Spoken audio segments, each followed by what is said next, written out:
ഗുരുവായൂർ എങ്ങനെ ഗുരുവായൂരായി? ഈ ഭാഗവതത്തിലൂടെയാണ്. ഭാഗവതത്തിൽ ഭഗവാനെ ശ്രീകൃഷ്ണൻ എന്നാണ് പറയുക. പക്ഷേ ഇന്ന് ഭാഗവതം ഉപാസിക്കുന്ന ആചാര്യന്മാരെല്ലാം എന്താ പറയുക? എൻ്റെ ഗുരുവായൂരപ്പ എന്നാണ് പറയുക.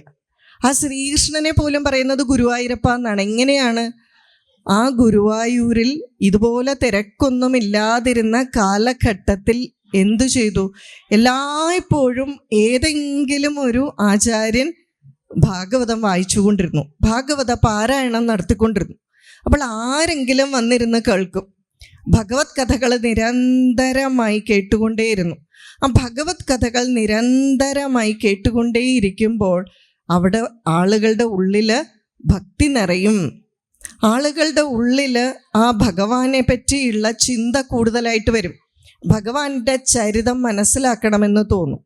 ചിലർ പറയും പ്രഭാഷണം നടത്തുമ്പോൾ കഥകൾ പറയുമ്പോൾ വെറുതെ കഥകൾ മാത്രം പറയുന്നു എന്ന്. അങ്ങനെയല്ല. ശ്രീമദ് ഭാഗവതത്തിലെ കഥകളില്ലേ? രാമായണത്തിലെ കഥകളില്ലേ? പുരാണങ്ങൾ നോക്കിയാൽ കഥകളില്ലേ? ഇതിഹാസങ്ങളും പുരാണങ്ങളും എടുത്താൽ ഈ കഥകളാണ് നമ്മളുടെ സംസ്കാരത്തെ പിടിച്ചു നിർത്തുന്ന ഏറ്റവും പ്രധാനപ്പെട്ട ഒരു ഘടകം. അപ്പോൾ ഇന്നത്തെ ഗുരുവായൂരായത് അവിടെ ഇത്ര മാത്രം ആ ഭാഗവത പാരായണം നടന്നതുകൊണ്ടാണ്.